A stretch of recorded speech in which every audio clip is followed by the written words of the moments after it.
Indian হাতা and খুন্তি চ্যানেলে আপনাদের সবাইকে ওয়েলকাম। বন্ধুগণ, আজকে আমি নতুন একটা রান্না নিয়ে এসেছি। ঝিঙে, আলু আর মুগ ডাল দিয়ে একটা নিরামিষ ঘন্ট। আপনারা নিরামিষ দিনে এই রান্নাটা করবেন, খাবেন, আর আমার কথা অবশ্যই মনে করবেন। এত সুন্দর রান্না। তার জন্য নিয়েছি মুগ ডালটা, ধুয়ে নিয়েছি, 15 মিনিটের জন্য ভিজিয়ে রেখেছিলাম, ধুয়ে জল নিয়েছি। আর নিয়েছি ঝিঙেটা কেটে নিয়ে ধুয়ে নিয়েছি। আর নিয়েছি আলুটাও কেটে ধুয়ে নিয়েছি। কাঁচা লঙ্কা নিয়েছি ঝালের জন্য। এবার মশলা নিচ্ছি হলুদ, কাশ্মীর লঙ্কা গুঁড়ো, ঝাল লঙ্কা গুঁড়ো, ভাজা ধনের গুঁড়ো আর গরম মশলা গুঁড়ো। ফোড়নের জন্য নিলাম তেজপাতা, শুকনো লঙ্কা, 5 ফোড়ন আর মৌরি।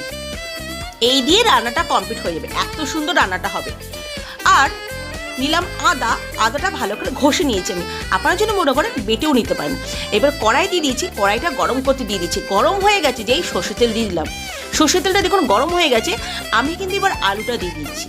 আলুগুলো দিয়ে হালকা হাতে নাড়াচাড়া করবো।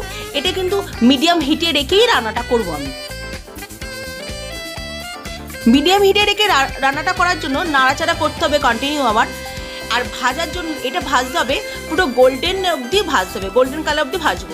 গোল্ডেন কালার অবধি ভাজা হয়ে গেলে তখন জানবো এটা ভালো করে ফ্রাই হয়ে গেছে আমার, তখন এটা কমপ্লিট হয়ে যাবে ভাজাটা।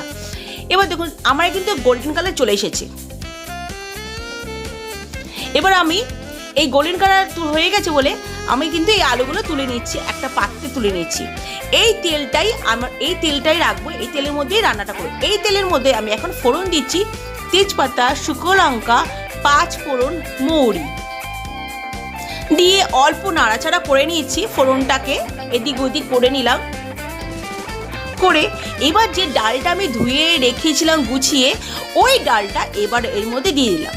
দেখুন জল ঝরে কিন্তু রেখেছি, নাড়াচাড়া করতে গিয়ে অল্প কিন্তু জল কিন্তু এর থেকে বেরোচ্ছে। তাই জন্য আরও ভালো করে নাড়াচাড়া করতে হবে। আর ডাল কিন্তু বন্ধুগণ তলায় কিন্তু লেগে যায়, তার জন্য আপনারা কিন্তু কন্টিনিউ নেড়ে যাবেন। আর ডালটা থেকে যতক্ষণ না তেল বেরোচ্ছে ততক্ষণ আমরা জানবো ডালটা ভাজা হয়নি। তাই ভাজার জন্য আমার কিন্তু কন্টিনিউ নেড়ে যেতে হবে। ডালটা থেকে যেই তেলটা বেরোবে, দেখুন এখনই বলতে বলতে তেলটা বেরিয়ে গেছে। তেলটা যেই বেরিয়ে গেছে আমি কিন্তু বুঝে গেছি আমার ডালটা কিন্তু ভাজা হয়ে গেছে। ভাজা গেছে অমনি আমি তখন ঝিঙেগুলো দিয়ে দিলাম। দিয়ে এবার ঝিঙের সাথে ডালের সাথে মাখাবো। দেখুন মাখিয়ে নিচ্ছি, সুন্দর একটা মাখিয়ে নেবো। এইটাও একটা নাড়াচাড়া করে নিতে হবে। দেখুন করছি। এবার একটু ভালো করে নাড়তে হবে। ডালটা তো তলায় লেগে যাবে, যদি না নাড়া হয় ডালটা কিন্তু তলায় লেগে যাবে। তার জন্য নাড়তে হবে সুন্দর করে এটা। এবার কাঁচা লঙ্কা রেখেছিলাম, কাঁচা লঙ্কা দিলাম। আদা ঘষে রেখেছিলাম, আদা ঘষাটা দিয়ে দিলাম। দিয়ে আবার নাড়াচাড়া করব। নাড়াচাড়া করতেই হবে। এই রান্নাটা শুধু নাড়াচাড়ার ওপরে নির্ভর করে, আর রান্নাটার মাখামাখাই হবে। এবার আলুগুলো দিয়ে দিচ্ছি। আলুগুলো দিয়েও আবার নাড়াচাড়া করছি। এবার লবণ দিয়ে দিলাম।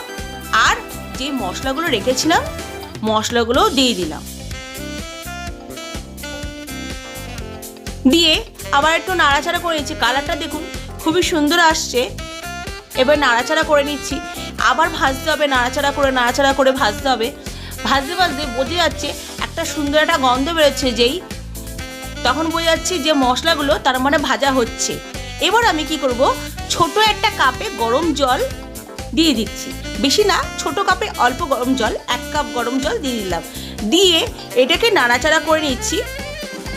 মশলাটা যাতে ভালো ভাজা হয়ে গেছে এর সাথে কষানোর জন্য আমি কিন্তু জলটা দিলাম।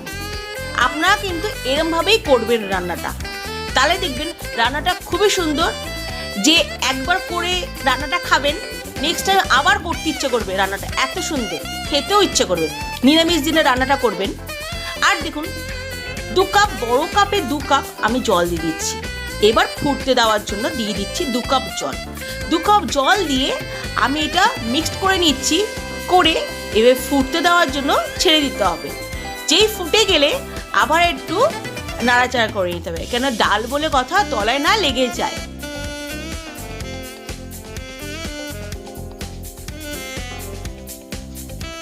দেখুন ডালটা কিন্তু অনেকটাই শুকিয়ে গেছে, টেনে নিয়েছে আমার ডালটা। ডালের জলটা কিন্তু টেনে নেবে।